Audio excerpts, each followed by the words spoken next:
Hi friends, എല്ലാവർക്കും മിഠായി പൊതിയിലേക്ക് സ്വാഗതം.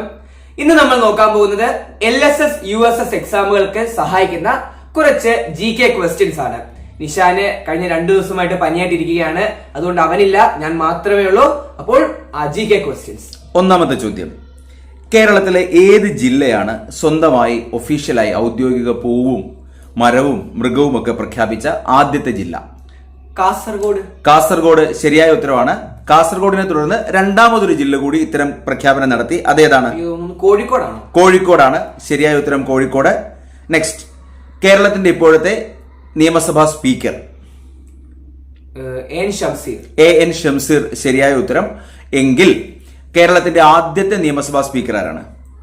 ശങ്കരനാരായണൻ തമ്പി ശരിയായ ഉത്തരവാണ്. കേരളത്തിന്റെ ആദ്യത്തെ ഗവർണർ ആരാണ്? ബി രാമകൃഷ്ണ റാവു. ഇപ്പോഴത്തെ ഗവർണർ രാജേന്ദ്ര വിശ്വനാഥ് ആർലേക്കർ ശരിയായ ഉത്തരം. കേരളത്തിലെ ഫോക്ലോർ അക്കാദമിയുടെ ആസ്ഥാനം ഏതാണ്? ഫോക്ലോർ അക്കാദമി കണ്ണൂരാണ്. ബാക്കി സംഗീത നാടക അക്കാദമി, സാഹിത്യ അക്കാദമി, ലളിതകലാ അക്കാദമി, അതിന്റെയൊക്കെ ഹെഡ്ക്വാർട്ടേഴ്സ് അതൊക്കെ തൃശ്ശൂര്. അതുകൊണ്ടായിരിക്കും പാപ്പ ഫോക്ലോർ ചോദിച്ചത്. അതെ, തൃശ്ശൂരിനെ സംബന്ധിച്ച് അതുകൊണ്ടാണ് തൃശ്ശൂരിനെ സാംസ്കാരിക തലസ്ഥാനം, കൾച്ചറൽ ക്യാപിറ്റൽ ഓഫ് കേരള എന്ന് വിശേഷിപ്പിക്കുന്നത്. ബാക്കി എല്ലാം തൃശ്ശൂരാണ്. എന്നാൽ ഫോക്ലോർ അക്കാദമി, നാടൻ കലയുടെ ഹെഡ്ക്വാർട്ടേഴ്സ് എന്ന് പറയുന്നത് കണ്ണൂരാണ്. ഓക്കെ, അടുത്തത് കേരള സാമൂഹ്യ സുരക്ഷാ മിഷന്റെ ഒരു പദ്ധതിയാണ്. അത് പ്രായമുള്ള ആളുകൾ അവര് ഒറ്റപ്പെട്ടു പോകുന്നു, അങ്ങനെ വരുന്നതുകൊണ്ട് അവരെ സഹായിക്കുന്നതിന് വേണ്ടി സാമൂഹ്യ സുരക്ഷാ മിഷൻ അവർക്ക് വോളണ്ടിയേഴ്സിനോട് സംസാരിക്കാനുള്ള അവസരമൊക്കെ ഉണ്ടാക്കുന്ന പദ്ധതി. സല്ലാപം. എന്താണ് പേര്? സല്ലാപം. സല്ലപിക്കുക, സംസാരിക്കുക എന്ന് പറഞ്ഞല്ലോ. ഒരു ചോദ്യം കൂടി, ഇന്ത്യയിൽ ആദ്യമായി വയോജന സൗഹൃദ ബജറ്റ് അവതരിപ്പിച്ച സംസ്ഥാനം? കേരളം. ഇത്തവണത്തെ ബഡ്ജറ്റിൽ പ്രത്യേക വയോജന ബജറ്റും കൂടെ ചേർത്തായിരുന്നു. ഇത്തവണത്തെ ബജറ്റിന്റെ ഒരു പേര് അതിന്റെ പ്രത്യേകത തന്നെ അതായിരുന്നു. അത് ഓർത്തു വെക്കണം. 2030 കോമൺവെൽത്ത് ഗെയിംസ് നടക്കുമ്പോൾ അത് എവിടെയാണ്? 2030 ഇന്ത്യയിൽ എവിടെയാണ്? സ്ഥലമാണ് എനിക്ക് അഹമ്മദാബാദ്. 2030 കോമൺവെൽത്ത് ഗെയിംസ് ഇന്ത്യയിലേക്ക് വരുന്നു, അഹമ്മദാബാദിലാണ്. അടുത്ത കോമൺവെൽത്ത് ഗെയിംസ് 2026 ഈ വർഷമാണ്. അതെവിടെയാണെന്നറിയോ? അത് ഗ്ലാസ്ഗോയിലാണ്. ഇതിനു മുമ്പ് കോമൺവെൽത്ത് ഗെയിംസ് ഇന്ത്യയിൽ നടന്നിട്ടുണ്ട്. അത് 2010 എവിടെ? ഡൽഹിയിൽ 2010 ഉണ്ടായിരുന്നു. ഓക്കെ, കേരളത്തിലെ ആദ്യത്തെ വൈൽഡ് ലൈഫ് സാങ്ച്വറി ഏതായിരുന്നു? വന്യജീവി സങ്കേതം. പെരിയാർ വന്യജീവി സങ്കേതം ശരിയായ ഉത്തരവാണ്. എന്നാൽ പെരിയാർ വന്യജീവി സങ്കേതം രൂപീകരിക്കപ്പെടുമ്പോൾ അതിന് പേര് മറ്റൊന്നായിരുന്നു. നെല്ലിക്കാമ്പെട്ടി വന്യജീവി സങ്കേതമായിരുന്നു. ഇനി കേരളത്തിലെ ആദ്യത്തെ നാഷണൽ പാർക്ക്, ദേശീയ പാർക്ക് ഏതെന്ന് ചോദിച്ചാൽ ഉത്തരം എന്താ? ഇരവികുളം നാഷണൽ പാർക്കാണ് കേരളത്തിലെ ആദ്യത്തെ നാഷണൽ പാർക്ക്. ആദ്യത്തെ വന്യജീവി സങ്കേതം ചോദിച്ചാലാണ് പെരിയാർ. 2026 ഫിഫ വേൾഡ് കപ്പ് നടക്കുന്നു. എവിടെയാണ് നടക്കുക? USA, Mexico, Canada. 3 രാജ്യങ്ങൾ ചേർന്നാണ്, അമേരിക്കയും മെക്സിക്കോയും കാനഡയും. ശരി, എങ്കിൽ അവിടെ ഉപയോഗിക്കുന്ന ഫുട്ബോൾ ആ പന്തുകൾക്ക് ഏതാണെന്ന് പ്രഖ്യാപിച്ചു കഴിഞ്ഞു. ഒരു പ്രത്യേക പേരുമുണ്ട്. എന്താണ് പേര്? അത് 3 രാജ്യങ്ങളാണ് നടത്തുന്നത്. 3 തരംഗങ്ങൾ എന്നർത്ഥം വരുന്ന രീതിയിൽ ട്രിയോണ്ട ശരിയായ ഉത്തരവാണ്. അതിന്റെ കാരണവും പറഞ്ഞു. Very good. കേരളത്തിൽ എവിടെയാണ് ടെക്നോ പാർക്ക്? തിരുവനന്തപുരത്താണ് ടെക്നോ പാർക്ക് സ്ഥിതി ചെയ്യുന്നത്. ഒരു വള്ളംകളി സീസൺ മലയാളത്തിൽ തുടങ്ങുമ്പോൾ, കേരളത്തിൽ തുടങ്ങുമ്പോൾ അതിൽ ആദ്യത്തെ വള്ളംകളി ഏത് മത്സരമാണ്? ആദ്യത്തെ തുടങ്ങുന്നത് ചമ്പക്കുളം മൂലം വള്ളംകളിയാണ്. പക്ഷെ ഏറ്റവും പ്രശസ്തമായ വള്ളംകളി നെഹ്റു ട്രോഫി വള്ളംകളി. അത് നടക്കുന്നത് പുന്നമടക്കായലിൽ. ഇത്തവണത്തെ നെഹ്റു ട്രോഫി ചാമ്പ്യന്മാർ ആരാണ്? കറണ്ട് പോയി വന്നോളും. നെഹ്റു ട്രോഫി ചുണ്ടനാണെന്നൊരു ചോദ്യത്തിന് പ്രസക്തിയില്ല. ഏത് മത്സരങ്ങളിലും ചാമ്പ്യൻ പട്ടം കൊടുക്കുന്നത് ചുണ്ടൻ വള്ളങ്ങൾക്കാണ്. ഓക്കെ, ഏതാണ്? വിയപുരം ചുണ്ടൻ ശരിയായ ഉത്തരവാണ്.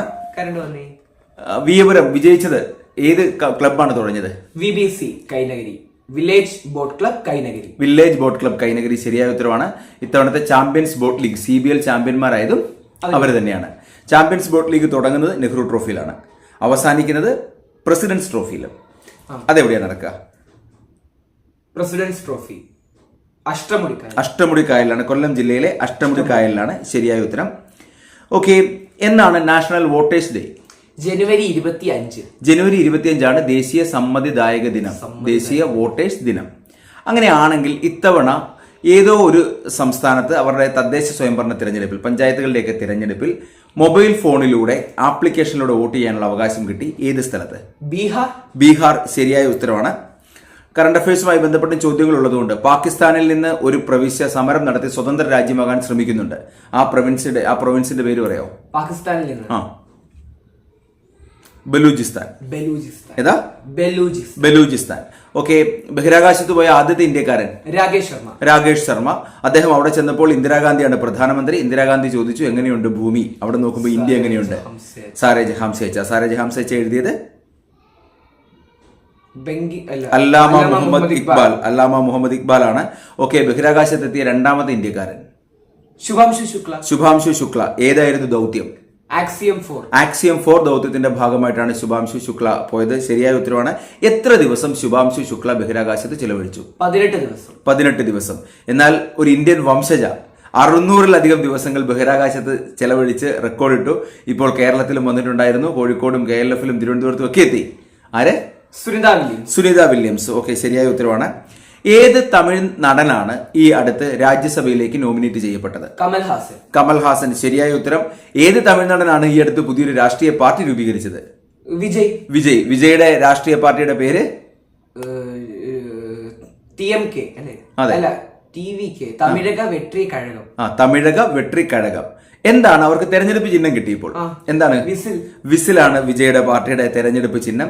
വിജയുടെ ഏറ്റവും പുതിയ അല്ലെങ്കിൽ അവസാനത്തെ സിനിമ സെൻസർ ബോർഡിന്റെ അനുമതി കിട്ടാതെ ബുദ്ധിമുട്ടിയിരിക്കുന്നു. സിനിമയുടെ പേര് ജനനായകൻ. ഓക്കെ. ശരിയായ ഉത്തരം. ഇത്തവണത്തെ 2025 ടെസ്റ്റ് വേൾഡ് കപ്പ് ചാമ്പ്യന്മാരായത് ഏത് രാജ്യം? South Africa. ഫൈനലിൽ ആരെയാണ് ഓസ്ട്രേലിയയെ പരാജയപ്പെടുത്തി. ഇന്നലെയാണ് അണ്ടർ 19 ഏകദിന വേൾഡ് കപ്പ് കഴിഞ്ഞത്. ആര് ചാമ്പ്യന്മാരായി? ഇന്ത്യ. ഫൈനലിൽ ആരെ പരാജയപ്പെടുത്തി? ഇംഗ്ലണ്ട്. എവിടെ വെച്ചായിരുന്നു മത്സരം? സിംബാബ്വേയിലും നമീബിയയിലുമായിട്ടായിരുന്നു ടൂർണമെന്റ്. ഫൈനൽ നടന്നത് സിംബാബ്വേയിൽ. ശരിയായ ഉത്തരവാണ്. അടുത്ത ചോദ്യം. 16 വയസ്സിൽ താഴെയുള്ളവർക്ക് യൂട്യൂബും ഇൻസ്റ്റയും മറ്റ് സോഷ്യൽ മീഡിയയൊക്കെ നിരോധനം ഏർപ്പെടുത്തിയ രാജ്യം? ഓസ്ട്രേലിയ. കഴിഞ്ഞ വർഷം 2025 അന്തരിച്ച വളരെ പ്രശസ്തനായ എഴുത്തുകാരനും ഒപ്പം നമ്മുടെ കേരള ജ്യോതി പുരസ്കാരത്തിന്റെ മൂന്നാമത്തെ ജേതാവുമൊക്കെയായ MK സാനു. അദ്ദേഹത്തിന്റെ ആത്മകഥ കർമ്മഗതിയായിരുന്നു അദ്ദേഹത്തിന്റെ ആത്മകഥ. ശരിയായ ഉത്തരവാണ്. ഈ അടുത്ത് നമ്മുടെ അയൽ രാജ്യങ്ങളിലെല്ലാം പ്രശ്നങ്ങൾ നടക്കുകയാണ്. പാകിസ്ഥാനിൽ, ബംഗ്ലാദേശിൽ, നേപ്പാളിൽ. അങ്ങനെ നേപ്പാളിൽ പ്രക്ഷോഭത്തിനൊടുവിൽ അവസാനം അവിടെ ഒരു താൽക്കാലികമായിട്ടൊരു വനിതാ പ്രധാനമന്ത്രിയാണുള്ളത്. എന്താണ് അവരുടെ പേര്? നേപ്പാള്. അറിയാം. സത്യമായിട്ടും അറിയാം. തുടങ്ങുന്നത് സൂയിലാണ്. രണ്ടാമത്തെ അക്ഷരം സി. സുശീല കർക്കി. ശരി. ഓക്കെ. ഇന്ത്യയിലെ ആദ്യത്തെ fully digital fully digital literacy നേടിയ സംസ്ഥാനം? ഡിജിറ്റൽ സാക്ഷരത കൈവരിച്ച. അതെ.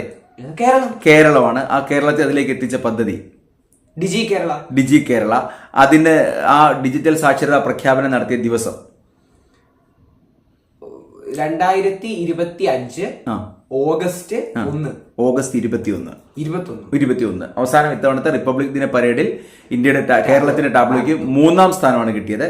അതിൽ കൊച്ചി വാട്ടർ മെട്രോയ്ക്കൊപ്പം ഡിജി കേരളത്തിൻ്റെതായിരുന്നു. ഒരു അമ്മൂമ്മയുടെ പടം കണ്ടല്ലോ. ആ അമ്മൂമ്മയുടെ പേര് പറയാമോ?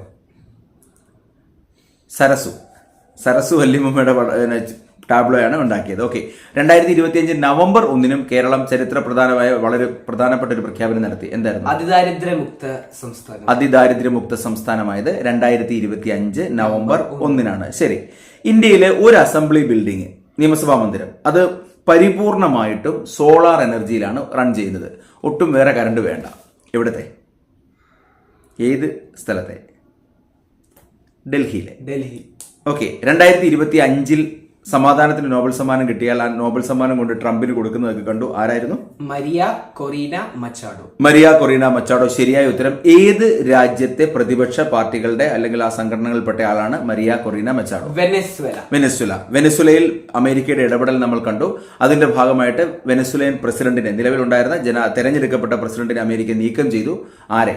Nicholas Maduro. ശരിയായ ഉത്തരവാണ്. നിക്കോളാസ് മഡൂറോയെ മാറ്റിയിട്ട് ആ സ്ഥാനത്തേക്ക് അമേരിക്ക പുതിയ പ്രസിഡന്റായിട്ട് നിയമിച്ചത്, അല്ലെങ്കിൽ ഇപ്പോൾ നിലവിൽ പ്രസിഡന്റ് ആരാണ്? ഹെൽസി റോഡ്രിഗസ്. ശരിയായ ഉത്തരവാണ്. നോബൽ സമ്മാനം പഠിക്കുമ്പോൾ സമാധാനത്തിനൊപ്പം പഠിക്കേണ്ടതാണ് സാഹിത്യം. വിഷമം പിടിച്ചൊരു പേരാണ് 2025 ഹംഗേറിയൻ എഴുത്തുകാരൻ സാഹിത്യത്തിന് നോബൽ സമ്മാനം. എന്റെ പൊന്നു, ലാസ്ലോ ക്രസനഹോക്കെ എന്നുള്ള അത്യാവശ്യം കുഴപ്പം പിടിച്ച ഒരു പേര് തന്നെയായിരുന്നു. Okay, Malayalam mission. കേരളത്തിന് വെളിയിലുള്ള ആൾക്കാർക്കിടയിൽ മലയാളം പ്രചരിപ്പിക്കാൻ വേണ്ടിയുള്ള ഗവൺമെന്റിന്റെ പദ്ധതിയാണ് മലയാളം മിഷൻ. മലയാളം മിഷന്റെ റേഡിയോ ചാനലിന്റെ പേര് കേരള FM റേഡിയോ മലയാളം. എന്താ മലയാളം മിഷന്റെ റേഡിയോ മലയാളം. ബാലാവകാശ കമ്മീഷൻ കുട്ടികൾക്ക് വേണ്ടിയിട്ട് നിലവിൽ ഇപ്പോൾ ഒരു റേഡിയോ സ്റ്റേഷൻ തുടങ്ങിയിട്ട് അതിൽ പ്രക്ഷേപണം നടക്കുന്നുണ്ട്. എന്താണ്? റേഡിയോ നെല്ലിക്ക. റേഡിയോ മലയാളം മിഷന്റേത്, റേഡിയോ നെല്ലിക്ക ബാലാവകാശ കമ്മീഷന്റേത്. 2023 ദാദാ സാഹിബ് പുരസ്കാരം പ്രഖ്യാപിച്ചു. കഴിഞ്ഞ വർഷമാണ് പ്രഖ്യാപിച്ചത്. ആർക്ക് കിട്ടി? ശ്രീ മോഹൻലാലിന് കിട്ടി. ഏറ്റവും പ്രായം കുറഞ്ഞ ദാദാ സാഹിബ് ഫാൽക്കെ അവാർഡ് ജേതാവ് മോഹൻലാൽ. രണ്ടാമത്തെ മലയാളിയാണ് ദാദാ സാഹിബ് പുരസ്കാരം കിട്ടുന്ന മോഹൻലാൽ. ആദ്യത്തെ അടൂർ ഗോപാലകൃഷ്ണൻ 2004. വർഷങ്ങൾക്ക് ശേഷം അടൂർ ഗോപാലകൃഷ്ണനും മമ്മൂട്ടിയും ഒന്നിക്കുന്ന പുതിയ സിനിമയുടെ ഷൂട്ടിംഗ് ഇപ്പോൾ നടന്നുകൊണ്ടിരിക്കുന്നു. സിനിമയുടെ പേര് പദയാത്ര. ശരിയായ ഉത്തരം. ഇത്തവണത്തെ ഓസ്കാറിലേക്ക് നോമിനേഷൻ കിട്ടിയ പാപ്പുവ ന്യൂഗിനിയ എന്ന രാജ്യത്തിന്റെ ഒഫീഷ്യൽ ഓസ്കാർ എൻട്രി ആയിരുന്നു പപ്പ ബുക്ക. സിനിമയുടെ പേര്. ഒരു മലയാളിയാണ് ആ സിനിമയുടെ സംവിധായകൻ. ആര്? ഡോക്ടർ ബിജുവിന്റെ പാപ്പ ബുക്കയാണ് പാപ്പുവ ന്യൂഗിനിയയുടെ ഔദ്യോഗിക എൻട്രി ആയിട്ട് മാറിയത്. ഓർത്തു വെക്കാം. ഓക്കെ, ഇന്ത്യയിലെ ആദ്യത്തെ designed zoological park Puthur zoological park in Thrissur ജില്ലയിലെ പുത്തൂർ സുവോളജിക്കൽ പാർക്കാണ്. കൃത്യമായി പറഞ്ഞാൽ കേരളത്തിന് മാത്രമല്ല ഇന്ത്യയിലെ തന്നെ ആദ്യത്തെ ഡിസൈൻഡ് സുവോളജിക്കൽ പാർക്കാണ്. ഇപ്പോഴും തൃശൂർ സൂ എന്നാണ് എഴുതുന്നത്, അതിലെ പുത്തൂർ തന്നെ എഴുതണം. Very good. ഓക്കെ, വൈക്കം സത്യാഗ്രഹത്തിന്റെ എത്രാമത്തെ വാർഷികമാണ് നമ്മളിപ്പോൾ ആഘോഷിച്ചത്? 2024 100ാം വാർഷികം. 1924 ഓക്കെ, ആരാണ് കേരളത്തിന്റെ വന്ധ്യവയോധികൻ എന്നറിയപ്പെടുന്നത്? Grand old man of Kerala. കേരളത്തിന്റെ വന്ധ്യവയോധികൻ. മാതൃഭൂമി പത്രത്തിന്റെ സ്ഥാപകനൊക്കെയാണ്. സ്വാതന്ത്ര്യ സമര സേനാനിയാണ്. കൊഴിഞ്ഞ ഇലകളോ അദ്ദേഹത്തിന്? കഴിഞ്ഞ കാലം അല്ലേ? അല്ല, കൊഴിഞ്ഞ ഇലകൾ ജോസഫ് മുണ്ടശ്ശേരി. കഴിഞ്ഞ കാലം അദ്ദേഹത്തിന്റെ ആത്മകഥ. കഴിഞ്ഞ കാലം KP കേശവമേനോൻ അല്ലേ? അതെ. തെറ്റാ പറഞ്ഞില്ല. KP കേശവമേനോൻ. ഓക്കെ, തിരുവിതാംകൂറിന്റെ ഗ്രാൻഡ് ഓൾഡ് മാൻ എന്നറിയപ്പെടുന്നത്? മഹാത്മാഗാന്ധിയുടെ ആത്മകഥയിൽ പരാമർശിക്കപ്പെട്ട ഏക മലയാളിയാണ്. Doctor G P Pillai. Grand old man of Travancore. തിരുവിതാംകൂറിന്റെ വന്ധ്യ വയോധികൻ. ഇന്ത്യയിലെ അല്ലെങ്കിൽ നിശബ്ദനായ മഹാനായ വിപ്ലവകാരി എന്ന് സരോജിനി നായിഡു വിശേഷിപ്പിച്ചത് ഒരു മലയാളിയാണ്, ഡോക്ടർ പൽപുവിനെ. ശരിയായ ഉത്തരവാണ്. ഓക്കെ, വിപ്ലവത്തിന്റെ ശുക്ര നക്ഷത്രം എന്ന് കുമാരനാശാൻ വിശേഷിപ്പിക്കപ്പെടുന്നുണ്ട്. അങ്ങനെ വിശേഷിപ്പിച്ചത് ആരാണ്? വിപ്ലവത്തിന്റെ ശുക്ര നക്ഷത്രം. അതെ, കേരളത്തിന്റെ ആദ്യത്തെ മന്ത്രിസഭയിൽ ഒരു അംഗമാണ്. ജോസഫ് മുണ്ടശ്ശേരി. ആദ്യത്തെ വിദ്യാഭ്യാസ മന്ത്രി കൂടിയായ ജോസഫ് മുണ്ടശ്ശേരിയാണ്. Venus star of revolution. ഇംഗ്ലീഷിലേക്ക് ട്രാൻസ്ലേറ്റ് ചെയ്യുമ്പോൾ ശുക്ര നക്ഷത്രം. അയ്യങ്കാളിയെ ഇന്ത്യയുടെ മഹാനായ പുത്രൻ എന്ന് വിശേഷിപ്പിച്ചതാരാണ്? ഒരു പഴയ ഇന്ത്യൻ പ്രധാനമന്ത്രിയാണ്. ഇന്ദിരാഗാന്ധിയാണ് കേട്ടോ. ആരെയാണ് വിശേഷിപ്പിച്ചത്? അയ്യങ്കാളിയെ. പുലേ മഹാരാജ എന്ന് വിശേഷിപ്പിച്ചത് മഹാത്മാഗാന്ധി. മഹാത്മാ അയ്യങ്കാളിനെ മഹാത്മാ എന്ന് വിളിച്ചത് മഹാത്മാഗാന്ധി തന്നെയാണ്. ഗ്രേറ്റസ്റ്റ് സൺ ഓഫ് ഇന്ത്യയുടെ ഏറ്റവും മഹാനായ പുത്രൻ എന്ന് വിശേഷിപ്പിച്ചതാണ് ഇന്ദിരാഗാന്ധി. എങ്കിൽ ചട്ടമ്പി സ്വാമികളെ ഞാൻ കേരളത്തിൽ വന്നപ്പോൾ ഒരു മനുഷ്യനെ കണ്ടു എന്ന് പറഞ്ഞതാണ് വിവേകാനന്ദൻ. ഞാൻ ഒരു മനുഷ്യനെ കണ്ടു, സൗത്ത് ഇന്ത്യയിൽ ഞാൻ ഒരു മനുഷ്യനെ കണ്ടു എന്ന് പറഞ്ഞത് സ്വാമി വിവേകാനന്ദൻ. ചട്ടമ്പി സ്വാമികളെ കുറിച്ച്. ഓക്കെ, ശ്രീനാരായണ ഗുരുവിനെ രണ്ടാം ബുദ്ധൻ എന്ന് വിശേഷിപ്പിച്ച പ്രശസ്തനായ ഒരു മലയാള കവിയുണ്ട്. ഇന്ത്യയിലെ ഏറ്റവും പ്രശസ്തമായ അവാർഡ് ആദ്യമായി മലയാളത്തിൽ ഓടക്കുഴൽ അവാർഡല്ല, ജ്ഞാനപീഠ അവാർഡ് ഓടക്കുഴൽ എഴുതി ജി ശങ്കരക്കുറുപ്പാണ്. ശരിയായ ഉത്തരവാണ്.